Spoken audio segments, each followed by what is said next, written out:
교과서 98페이지에 오늘은 강화도 조약의 원문의 불평등성 그리고 조미수호통상조약을 비롯한 각종 서양 열강들의 조약 내에서의 불평등 조약의 내용에 대해서 찾아보도록 하겠습니다. 자, 일단 98페이지에 있는 자료톡톡 조일수호조규, 그러니까 강화도 조약을 말하는 거예요. 그 부속 조약들 추가적으로 계속 조약을 추가하게 됩니다. 이것들의 불평등성에 대해서 한번 찾아볼게요. 자료 1번이 바로 강화도 조약 내용입니다. 자, 보아하니 1조가 바로 1관이죠. 1관에 있는 내용이 어떤 부분에 있어서 불평등한 내용이냐. 조선은 자주국으로서 일본국과 평등한 권리를 가진다. 근대적인 조약 내에서는 이게 당연한 내용입니다. 자, 그래서 모든 나라는 동등한 존재로서 1대1 관계, 1대1 그걸로서 이제 국가 대 국가 관계를 맺는다라고 하는 게 중요한 건데, 자, 이때 있어서 중요한 것은 바로 무엇이냐? 나중에 이 조약이 빌미가 되어서 우리가 국제사회의 도움을 못 받게 되었고, 중국이나 청나라의 도움을 못 받게 되었다라고 하는 게 문제가 되는 거예요. 자, 1조의 불평등성. 여러분 중학교 때 배우지 않았나요? 1조 부분에 있어서 불평등한 부분은 무엇이냐? 옆에 똥똥똥똥똥똥똥똥똥 여기 빈칸에다가 표기하면 되겠네. 형의 종주권을 부인, 형의 간섭을 배제라고 표기하세요. 이전부터 우리가 청나라와 조공 채공 관계를 맺고 청나라와 밀접한 관계를 가지고 있고, 심지어 청나라 같은 경우에는 조선을 거의 반식민지 비슷한 나라로 생각했거든요. 그런데 그것을 전부 다 인정하지 않고 조선이 어려움에 처하거나 외교 분에 있어서 어려움을 겪게 될 때, 문제를 겪게 될 때, 니도 독립된 주체이기 때문에 절대 다른 나라한테 도움을 받지 못하고 니 혼자 해결해라. 그리고 니는 아직 그 누구의 식민지도 아니기 때문에 다른 나라의 식민지가 될 수 있는 존재디라고 하는 것을 언급한 게 바로 1조의 내용이었습니다. 다음 2조의 내용 볼게요. 조선국 부산항은 오래전부터 양국 인민의 통상지역이었으니 새로 체결한 강화도 조약을 준하여 무역 사무를 처리하고 이 외에 두 곳, 나중에 원산, 인천으로 결정됨을 개항하여 일본국 인민이 왕래 통상함을 허가한다. 오케이? 자, 잘 보세요. 강화도 조약의 모든 내용을 보면은 둘 다 무역을 오케이 하자, 무역을 허용하자라고 하는 내용이지만은 항상 조선만 오픈하고 일본에서는 어느 지역을 개항한다, 오픈한다라고 하는 내용은 전혀 나와 있지 않아요. 그래서 우리나라에서는 부산이나 원산이나 인천이라고 하는 곳을 일본인이 마음대로 왔다 갔다 할 수 있다라고 언급하지만은 우리가 일본에는 어디를 갈 수 있는, 어느 항구에 갈 수 있느냐라고 하는 말은 전혀 언급되어 있지 않았다라고 하는 겁니다.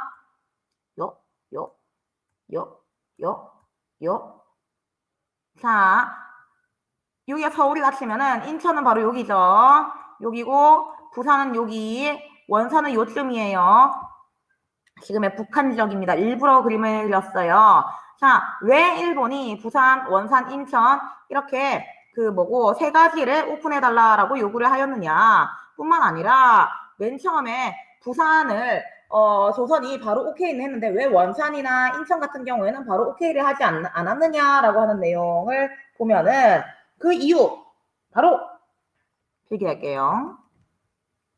부산 경제적 침략의 거점. 오케이. 꾸준히 원래 일본이랑 가까운 곳이기 때문에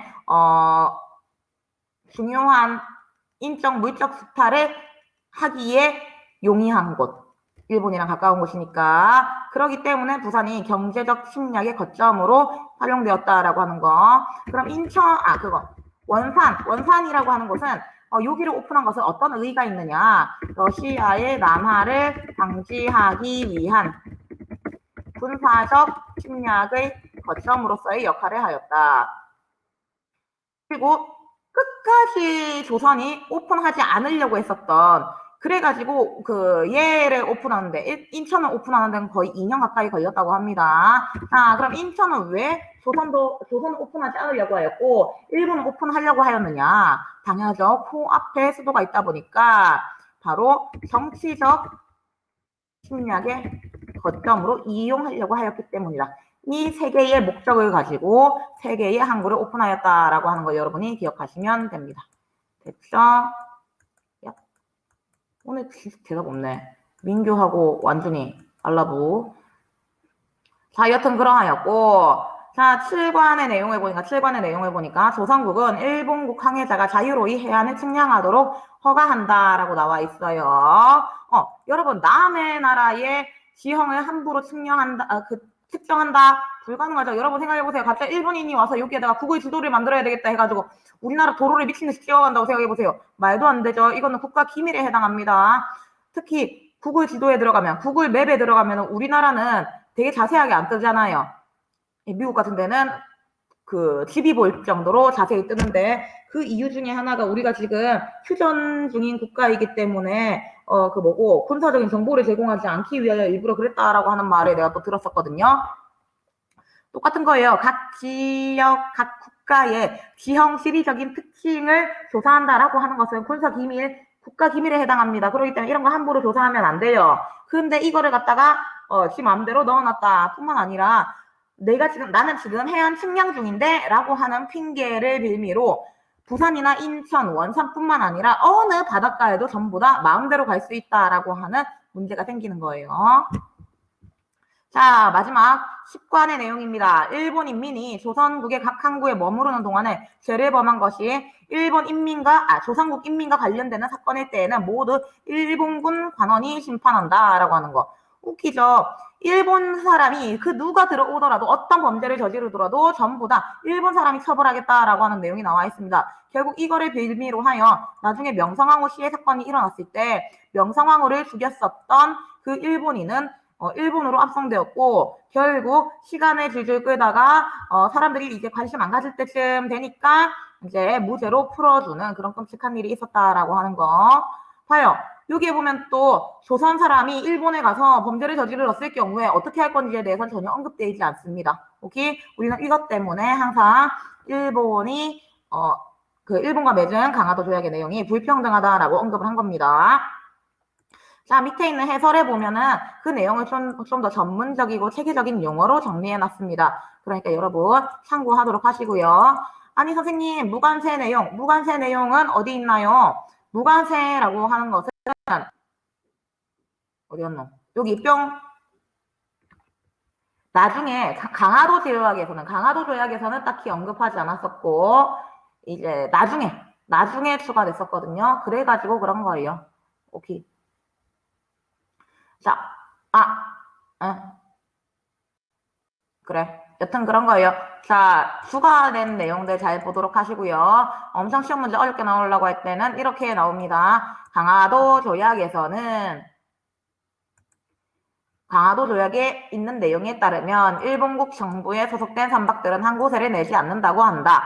라고 하면은 맞는 거게 O, X 맞춰보세요. 다시.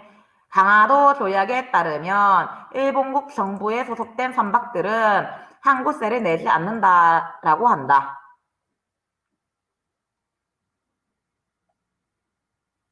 아까 내가 말했죠? 여기 자료 1번만 강화도 조약이고 이 뒤에 있는 것들은 부속 조약, 추가 조약이기 때문에 이거는 강화도 조약이 아니야. 오케이? 겁나 치사하죠? 어쩌겠어요, 여러분. 여튼 그렇다고 합니다. 다음, 자 그럼 본문 내용 좀 볼게요.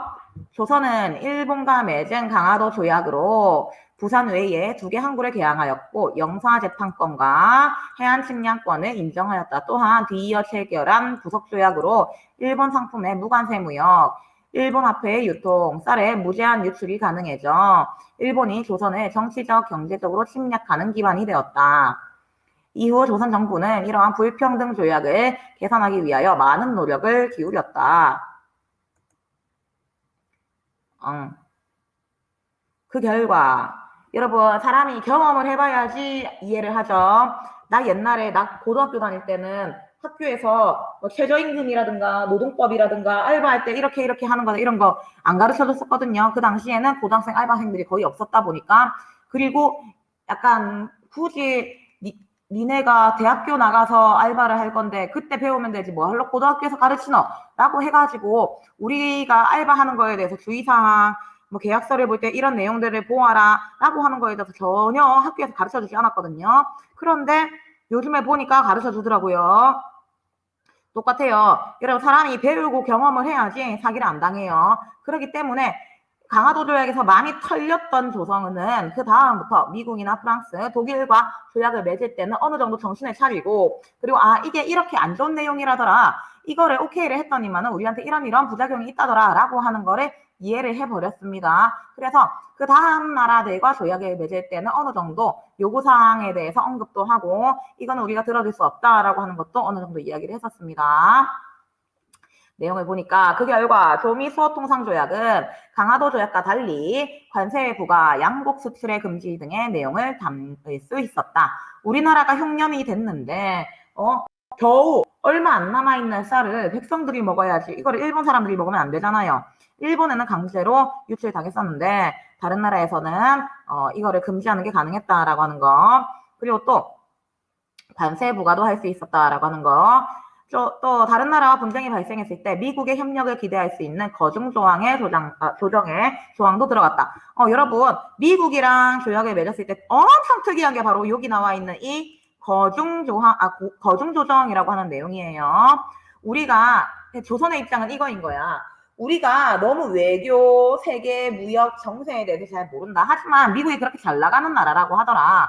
그러니까 제발 거중 조정이라고 하는 거를 일부러 추가를 하여서 혹시나 조선이 어려운 상황에 처하게 되면은 미국아 네가 좀 힘을 가지고 우리 좀 도와줄래? 라고 하는 내용이 거중 조정이라고 하는 이제 조항이었습니다. 실제로 이거를 근거로 하여 조선은 을사조약의 부당함을 미국에 알리면서 제발 조선 좀 도와줘라고 했지만은 사실 미국이나 일본이나 프랑스나 영국이나 다 고놈이었던 전부 다 제국주의 국가들, 식민지를 만들려고 했던 자기 나라의 이익을 위해서 다른 나라를 침략하려고 했던 똑같은 제국주의 국가들이었거든요. 그러다 보니까 이게 있어봤자 아무런 역할을 할 수 없었다라고 하는 거.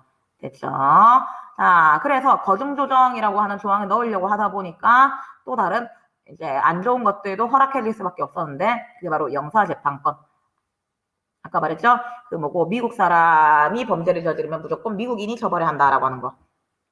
최혜국 대우라고 하는 것은 내가 최고로 혜택받는 국가다라고 하는 겁니다. 내가 최고로 혜택받는 국가다라고 하는 건데 내가 이제 외교 받을 때 니네 나라에서는 제일 1등으로 혜택을 줘야 된디라고 하는 내용입니다. 미국이 최혜국 대우를 가져간 이후에 모든 나라들이 최혜국 대우를 요구를 하게 돼요. 사실 프랑스, 영국, 독일, 러시아 전부 다 최혜국 대우를 인정을 받게 됩니다. 그러니까 여러분이 물어봐요. 아니 선생님 모든 나라가 전부 다 최혜국 대우를 인정을 받는다면 그럼 도대체 어느 나라가 1등인가요? 전부 동등하게 1등이에요. 그래서 예를 들어 미국한테 금광산을 줬다라고 하면은 그 다음에 러시아가 나는 하면은 살림을 허가해 주었고 영국이 또 나는 하면은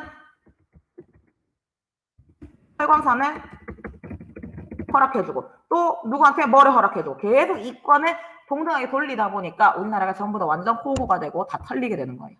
됐죠? 여기까지 이해됐으면 기억하세요.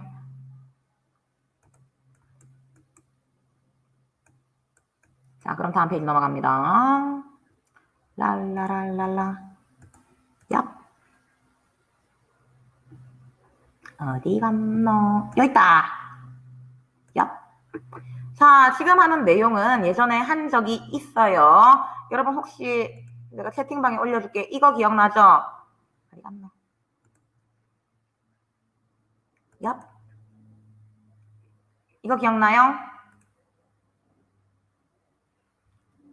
오케이. 그래서 개항, 항구를 연다, 혹은 개화정책, 근대화 정책을 한다, 서구화로 바꾸게 된다라고 할 때 우리나라에 있었던 우리나라 정치인들, 사상가들은 과연 어떻게 생각이 달랐느냐라고 하는 거. 자, 주제 4번 개화정책을 추진하다라고 하는 것은 우리나라 서구화, 근대화 정책을 하려고 하는데 자, 우리나라에 있는 정치인들, 권력자들은 과연 이거에 대해서 어떻게 생각이 달랐느냐라고 하는 내용 나옵니다. 여러분이 중학교 때 배운 적이 있는 것처럼 여기에 보면은 싫어! 1번에 파란머리 사람처럼 죽어도 나는 개하 정책을 하지 않겠어. 우린 동양적인 방식을 추구해 나가야 돼 라고 하는 사람들, 동도동기 같은 사람이 있었고, 이 사람을 전문 용어로 하면은 뭐라 부르느냐? 위정척사파라고 부릅니다. 위정, 하다 위입니다. 행위를 하다, doing이랑 똑같은 뜻이에요. 경, 다르다. 이건 라이트.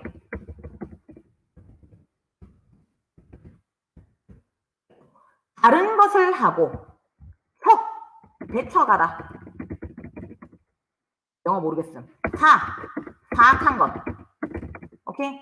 다른 것을 하고 사악한 것은 배척한다. 이때 말하는 바른 것이 바로 성미학이고 사악한 것이 바로 서양입니다. 우리 동양의 바르고 올바르고 성미학은 계속 유지하되 서양의 것은 배척하겠다라고 하는 게 바로 위정척사파의 내용입니다. 자, 어디 갔나? 볼게요. 그리고 또 여기 나와 있는 빨간 사람 같은 경우에는 그때도 이야기했지만은 동양의 것을 유지하는 범위 내에서 서양의 무기, 기술, 과학 이런 것만 도입하자. 그리고 맨 마지막 애들이 아니야. 우리 동양은 이미 뒤쳐졌어. 야, 나라 망하기 싫으면은 전부 다 갈아엎어야 돼 라고 하는 거. 하지만 여러분이 보기에는 세 번째 사람들이 제일 올바른 거 아니야 라고 생각할 수도 있거든요. 하지만 여러분 이 세 번째 사람이 가지고 있는 생각은 사실 제국주의적인 생각으로 뭐고 그거 뭐라 부르지? 그래, 약육강식. 강한 나라는 약한 나라를 잡아먹어도 된다. 그게 바로 적자 생존의 원칙이다 라고 하는 생각이 그대로 반영되어 있던 게 바로 이 세 번째 사람들이었어요. 여러분 근데 약한 나라는 무조건 망해도 된다? 옳지 않은 생각이죠.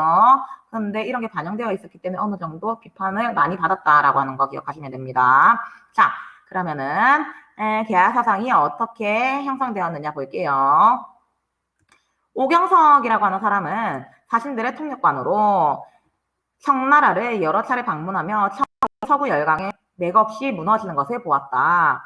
조선이 청나라와 똑같은 비극을 당하지 않으려면 새롭게 나라를 바꿔야 한다라고 생각했지만 양반도 아니고 중인 신분에 불과하였던 그가 할 수 있는 일은 많지 않았다. 그래서 그는 청나라에서 해국도지, 영환지략 같은 신간 서적을 들여와서 친구인 유홍기에게 소개하였고 유홍기도 개화의 필요성에 적극 공감하였다. 이들은 진취적인 양반 자제들의 신지식을 가르쳐서 그들을 개화 세력으로 만드는 데 매진하였다. 박규수 양반이었죠. 개화 세력을 키우는 것이 시급하다라고 생각하였고 박규수는 자신의 사랑방에서 김옥균, 박영효, 홍영식, 유길준 등 양반 자제들에게 세계 정세와 서구 문물을 가르치면서 개화 사상을 확산시켰다. 이렇게 형성된 개화파는 정부의 개화 정책에 적극 참여하고 있었다. 오케이? 요 위에 보면 해국도지라고 하는 책이 무슨 내용이 나와 있는가? 세계지도에 대한 내용이구나. 그리고 서양식 무기에 대한 내용도 나와 있구나라고 하는 거 알 수 있어요. 여기까지 이해됐으면 이응.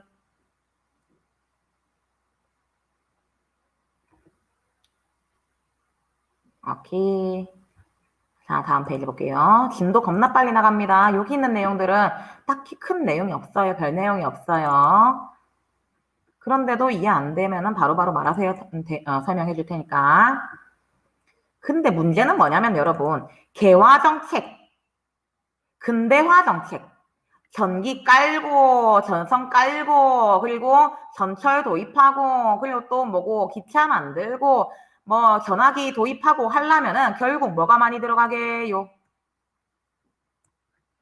그렇지. 돈이 엄청 많이 들어가요. 노동력도 많이 들어가고. 여러분, 돈이 많이 들어가는데 돈을 국가 자체에서 돈이 그렇게 많겠나? 아니란 말이야. 결국 돈을 어디서 거두겠어요?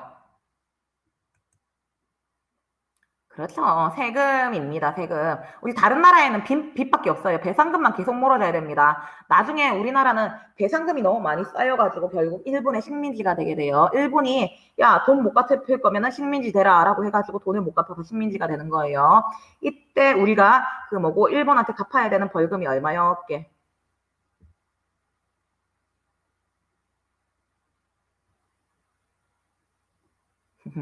한 2,000원 정도 됐다고요. 2,000원. 오케이. 2,000원. 안녕 민석이 어디 갔다 왔어요? 아, 꿈나라를 갔다 왔어요? 아, 축하해요. 나중에 유튜브 보고 올리세요. 자, 어디 갔노? 2,000원이었습니다. 2,000원. 여러분, 2,000원, 여러분 주머니에 지금 2,000원 없는, 2,000원 있는 사람 손 들어보세요. 2,000원 있는 사람. 지갑에 있다. 여러분, 정말 너무 슬픈 일 아닌가요? 지금 돈으로 치면은 참고로, 정확하게 나도 몰라요. 그런데 1,000원이었으면, 1,000원이면은 서울 강남의 기와집을 10채 살 수 있는 돈이었대요. 오케이? 서울 강남의 빌딩 10채를 살 수 있는 돈이 1,000원이었다라고 생각합니다. 에이, 그때는 1,000원이라도 그 1,000원이 아니지. 그 1,000원은 거의 수표만 가능할걸? 그런 거예요. 타임머신 타면 가능하겠어요. 일단 지금 돈 좀 있어 보이는 애들 다 털리고 보일 텐데. 아, 코인. 그러게요. 맞아요. 나도 옛날에 맨 처음에 내가 대학생 때 무슨 뉴스를 봤었냐면은 비트코인이라는 게 있습니다. 세상에 어떻게 돈을 국가에서 안 만들고 개인이 만들 수 있죠? 와, 비트코인 미쳤다. 그런데 몇십 년이 지나고 나면 비트코인으로 물건을 살지도 모른대요. 여러분 진짜 신기하죠? 라고 하는 뉴스가 나왔어요. 그래서 사람들이 미쳤나? 누가 비트코인 사는데? 라고 하는 댓글이 막 달렸었거든요. 그리고 비트코인으로 야, 추파춥스나 사겠지? 라고 하는 그런 댓글 밖에 없었어요. 맙소사. 내가 그때 샀어야 되는데. 맙소사. 비트코인이 이렇게 될 줄이야. 야, 심지어 비트코인으로 뭐 자동차도 살 수 있다라고 하는 이야기까지 있다며. 맞지? 와, 미쳤다, 미쳤다. 어쩜 이럴 수가 있지. 여러분은 나중에 주식이나 이런 거 할 거예요? 그렇구만. 주식에 대해서 공부해봤어요?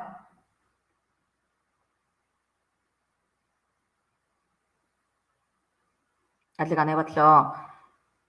안 그래도 예전에 쌤들끼리 우리 그렇게 이야기했었거든. 아, 우리 나중에 동아리 만들어가지고 주식 가르쳐주고 비트코인 가르쳐주고 이런 동아리 만들래? 라고 이야기했어. 아니야! 세상은 운 아니야! 야, 내 아는 사람 중에 비트코인 완전 대박 친 사람 있었거든? 대박 친 사람 있었는데 그 사람이 비트코인이 미친 듯이 뛰었어. 그래가지고 그 사람이 맨날 외제차를 리스했어. 리스면은 자기 차는 아니면서 그냥 돈만 주면 되잖아. 그래가지고 완전 대박이 났었거든. 완전 대박이 났는데 지금은 핸드폰 팔고 있어요.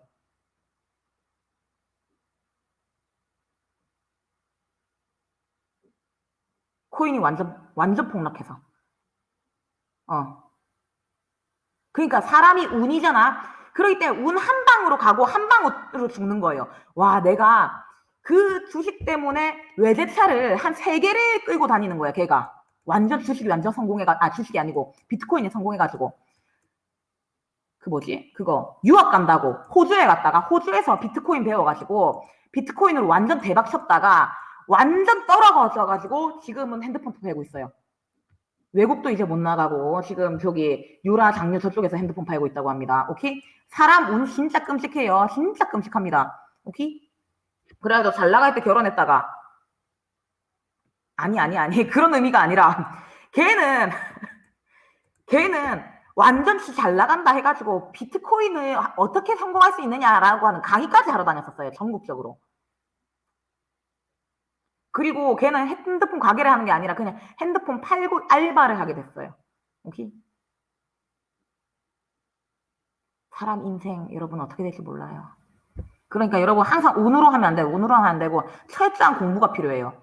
내 아는 쌤의 남친은 주식을 하기 위해서 한 3년 동안 공부를 했대요. 3년 동안 미친 듯이 공부한 다음에 한 회사에 대해서 한 개 회사를 어떤 회사를 알고 그 회사의 모든 돈을 다 몰빵하고 자기 신용 다 빌리고 전부 다 빌렸대요. 그리고 한 1억 정도를 그 회사에 다 투자를 했대요.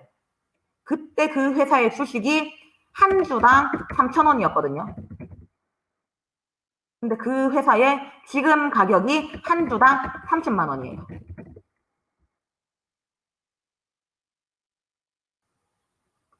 오케이? 여러분 절대 공부해야 돼요. 공부 안 하고 운에만 몰빵한다라고 하면은 절대 여러분은 성공할 수 없어요. 오케이? 항상 공부해야 돼요. 내가 어디에 돈을 투자하려고 한다 하면은 공부해야 돼요. 세상에 여러분 얼마나 똑똑한 사람들이 많은데 그 사람들이 주식해서 망하고 하겠노? 오케이? 그럼 갑니다. 뿅. 자, 어디 갔노? 봐요. 강화도 조약을 맺기 전에 조선은 하나도 공부 안 했다가 일본한테 다 털리고 나서 한번 털리고 나니까 미국이나 영국, 프랑스랑 조약 맺을 때는 어느 정도 그래도 정신 차리고 맺었잖아요. 오케이? 전부 다 사람들은 배운 다음에 좀 그래도 좀 사람 노릇하는 거예요. 뿅. 자, 쓸데없는 소리 너무 많이 했고 미안해요. 자, 교과서 내용 볼게요. 개항기해 뒤에 조선 정부는 어떤 개화 정책을 폈을까? 개항 이후에 일본의 사정을 알아보러 갔던 수신사 나와 있어요. 조선시대에 조선의 뛰어난 문물을 일본에 전해주는 사람들은 조선통신사라고 불렸다. 하지만 일본의 뛰어난 문물을 배우러 갔다 오는 조선 사람들은 후신사. 오케이? 헷갈리면 안 돼요. 여러분이 나중에 이거 많이 헷갈려 합니다. 자, 하나의 증기기관으로 천하의 모든 일을 다 한다. 아니, 이럴 수가. 모터라고 하는 게, 증기기관이라고 하는 게 있다니, 충격이다라고 하는 거. 원래 말이 마차를 끌고, 그리고 바람의 힘으로 배가 가고 있는데, 이제 그게 모두 다 증기기관으로 해결이 다 됐죠. 메이지 유신으로 변화하게 된 일본의 모습을 정부에 보고하였다. 2차 수신사로 일본에 다녀온 김홍집도 나라를 부강하게 만드는 일에 힘쓰는 것이 급선무이다라고 하면서 개화의 필요성을 주장하였다. 이에 정부는 청의 양무운동과 메이지 유신을 본받아 개화 정책을 적극적으로 추진하였다. 문제 질문 하나 낼게요. 2차 수신사로 다녀온 김홍집이 일본에 가서 가져왔던 책의 이름은? 오케이, 그거죠. 우리 앞에 페이지에서 배웠습니다. 조선 책학에 있는 내용을 보고 참고로 하여 우리는 어느 나라와 수교를 맺게 되었게?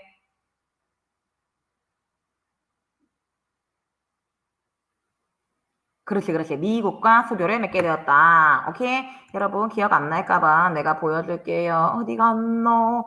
교과서. 교과서 몇 페이지지?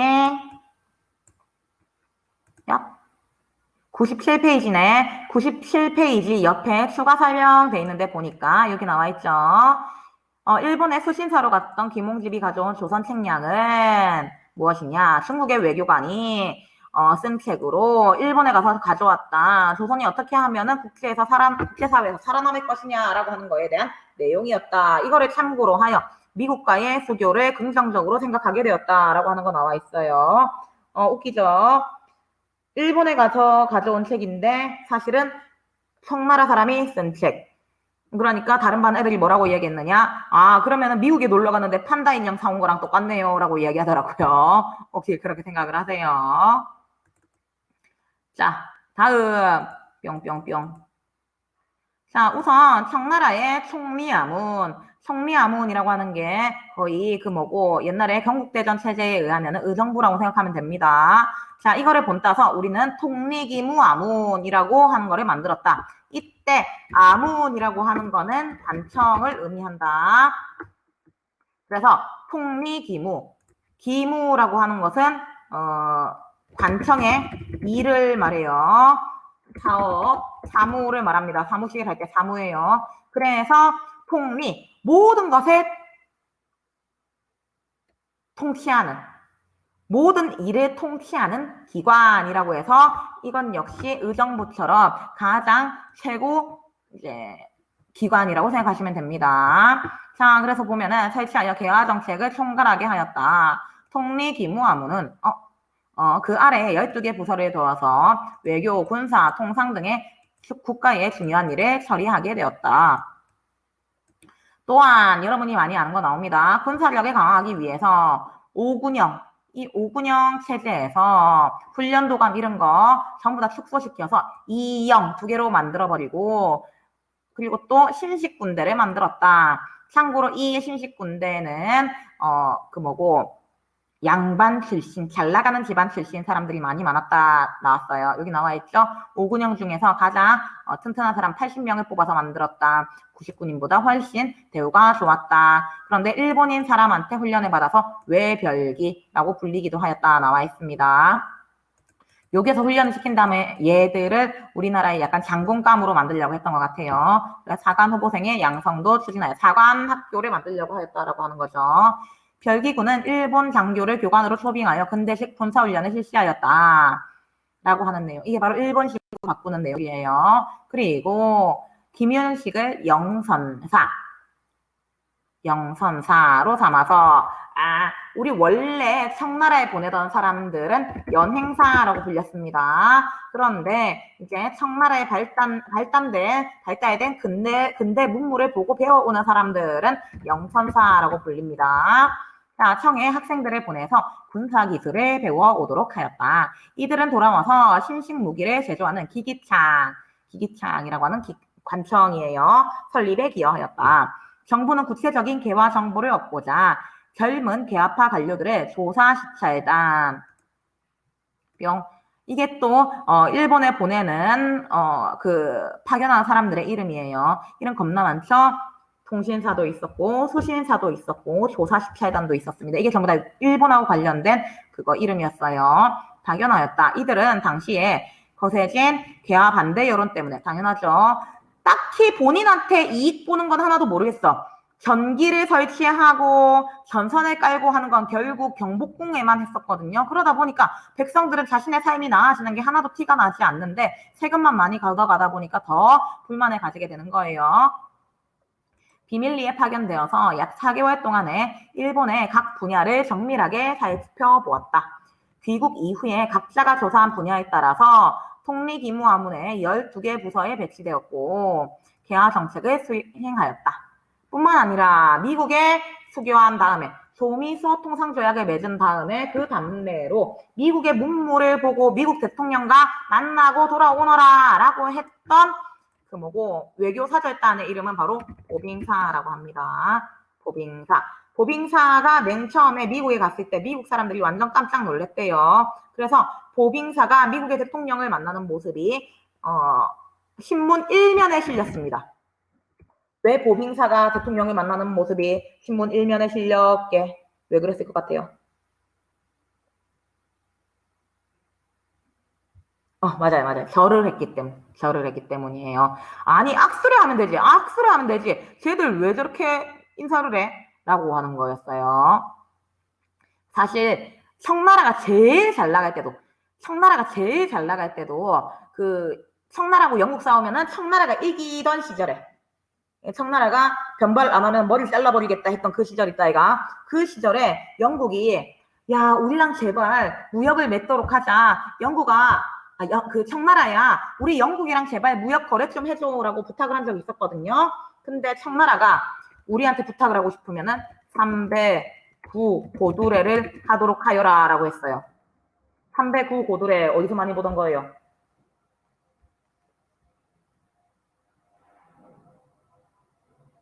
그렇지. 삼전도의 굴욕이라고 해서 우리 병자호란에서 패배하면서 인조가 머리 박았던 사건이잖아요. 그쵸?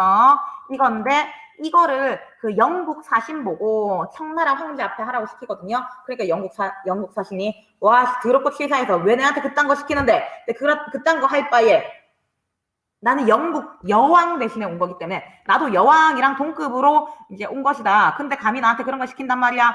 차라리 수교하지 않고 무역을 맺지 않고 우린 돌아가겠다라고 할 정도로 서양 사람들은 그런 거에 대해서 거부감이 컸거든요. 그런데 우리가 자발적으로 미국의 대통령은 미국의 왕이시구나라고 해가지고 저라는 거 보고 사람들이 엄청나게 큰 충격을 먹었다고 합니다. 여기 있는 내용 중에서 이해 안 되는 거 있어요? 딱히 뭐 별 내용 없죠. 뭐 수신사라든가 통리기무화문 같은 관청 이름 외우도록 하고 조사시켰던 그리고 또 별기군이라고 하는 거. 여러분 결국 별기군에 대한 이런 차별 대우로 인하여 우리 다음 페이지 되면은 뭐가 나오겠어요?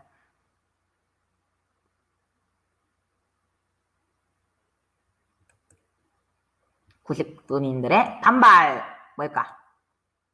랄라랄랄라. 그거. 그게 뭐게? 그렇지. 그게 일어나게 되는 거예요. 자, 일단 그거는 나중에 하도록 하고.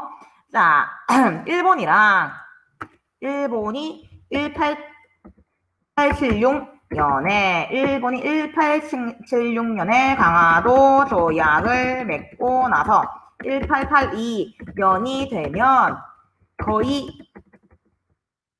조선의 거의 웬만한 경제를 전부 다 미친 듯이 휘어잡고 있는 그런 상태가 됩니다. 오케이? 거의 한 6년 만에 조선의 경제를 휘어잡게 되었다라고 하는 거. 그러니까 이 상황에 대해서 두려움을 느끼는 것은 조선뿐만 아니라 누가 큰 두려움을 느끼게 되느냐? 청나라. 나는 내가 조선은 우리의 식민지라고 생각을 했는데 이런 식으로 가다가는 이렇게 일본이 경제적으로 수탈을 하다 보면은 결국 조선은 일본의 식민지랑 뭐가 다르냐라고 생각을 하면서 이제 청나라가 내가 더 많이 뻘가 먹어야지 라고 마음을 바꾸게 됩니다. 그럼 더 끔찍해지는 거는 바로 이제 조선 사람들이 되겠죠. 자, 어디 갔노? 그 내용들 나옵니다. 맨 처음부터 일본이 우리나라를 식민지로 안 하려고 했던 거 절대 아니에요. 처음에는 약간 눈치 본다고 초반부에는 그냥 경제적인 수탈에만 집중을 하다가 이제 자기가 청나라랑도 전쟁에서 이기고 러시아랑도 전쟁에서 이기고 하니까 이제 더 이상 조선의 식민지로 하고 싶어하는 나라가 없구만. 내가 다 해치워버렸네. 아싸, 그러면 내가 잡아먹어야지 라고 해서 식민지 됐던 거. 오케이? 자, 그러면은 맞아볼게요. 여기까지만 하고 맞추면 되겠네. 거류지 무역이라고 하는 게 무엇이냐? 거류지.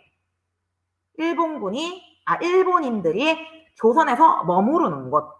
아직 1882년까지는 일본인들이 항구 근처에만 머무르던 시기였습니다. 자, 항구 근처에 딱 몇 미터 거기에서만 왔다 갔다 했었는데 거기를 바로 거류지라고 불렸어요.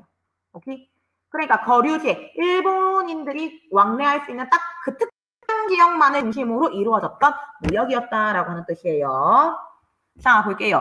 서양 제품은 개항 이전부터 청나라를 통해서 들어오고 있었고 특히 서양 면포의 인기가 높아서 조선은 청나라에 홍삼을 수출하고 서양의 면포를 수입하는 상황이었다. 하지만 병인양요를 겪으면서 조선 내에서는 위정척사 운동이 강해지게 되었고 정부는 서양 제품이 발각되면은 감히 서양 물건을 사서 쓰다니 이런 매국노 신토부리를 써야지 라고 하면서 먼저 머리부터 자른 다음에 나중에 보고하라 라고 하는 미친 명령을 내려서 서양 제품의 수입을 금지하였다. 강화도 조약 이후에 조선에 진출한 일본 상인은 활동의 범위가 개항장 심리 약 4km 안으로 제한되어서 거류지를 중심으로 무역을 해야만 하였다. 혹시 니네 내가 이렇게 미리 밑줄 쳐놓은 거 다 보이지? 오케이. 자, 중요한 것들은 내가 밑줄 미리 다 쳐놓습니다. 심리, 그러니까 4km 안에만 제한되어서 활동을 하였다라고 하는 게 거류지 무역, 다른 말로 하면 조개 무역이었다. 그럼 심리 밖에는 일본인들, 외국인들이 왔다 갔다 하면 된다, 안 된다? 안 된다라고 하는 거죠.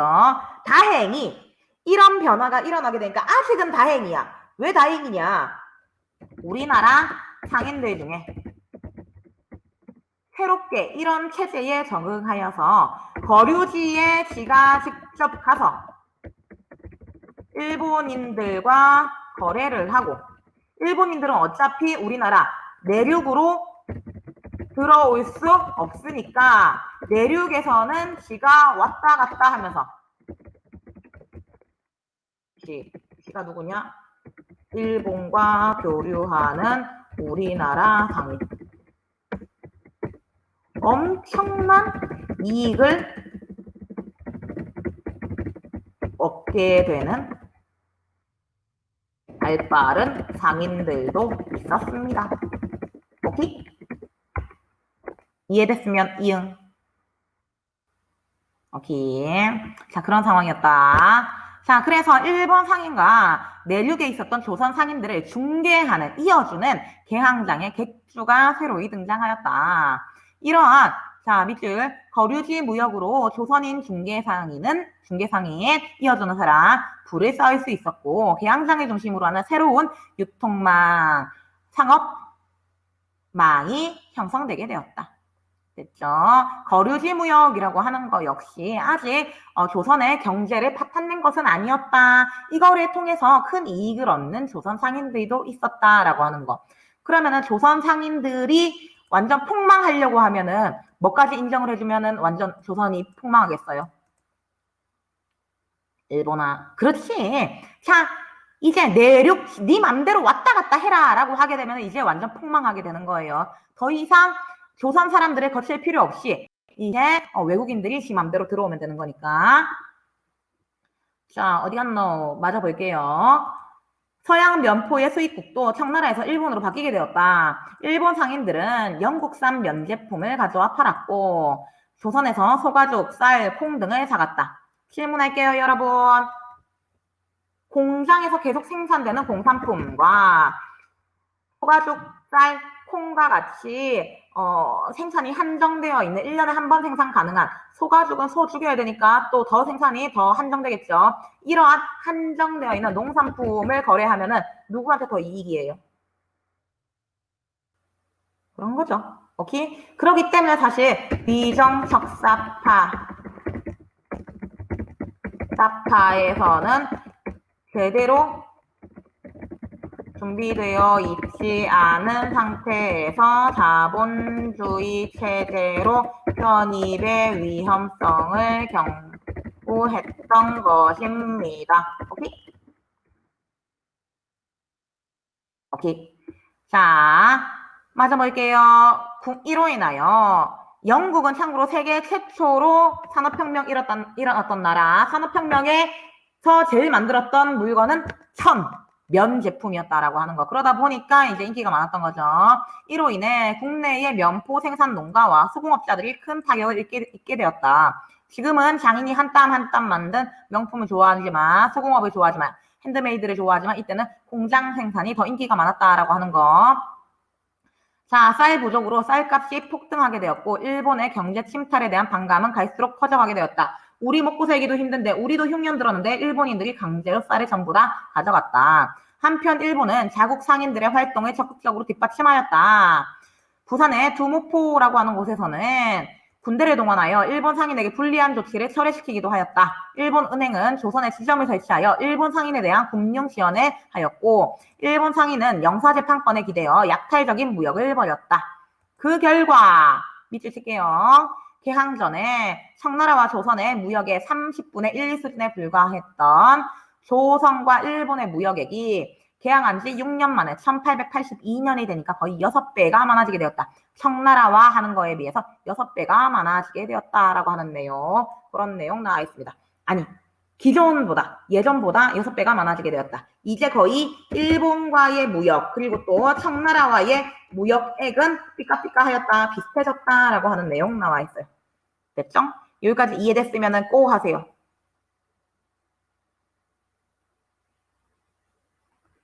재밌는 이야기 뭐 해줄랬는데. 아, 맞다! 여러분 혹시 이번에 벨기에 대사였나? 부인? 갑질 사건 알아요? 오케이. 여러분 그 사건이 있었습니다. 이 미친 여자가 뭐 가가지고 종업원한테 뺨을 때리고 무릎 꿇리고 막 그랬었다며.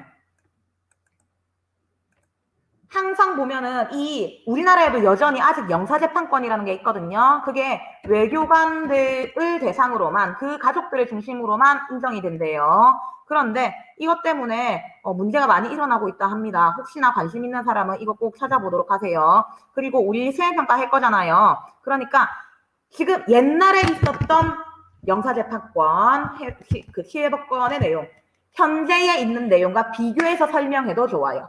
뭔 말인지 알겠지? 과거와 현재를 비교하는 것도 수행평가 할 때 좋습니다. 그럼 안녕, 빠이빠이.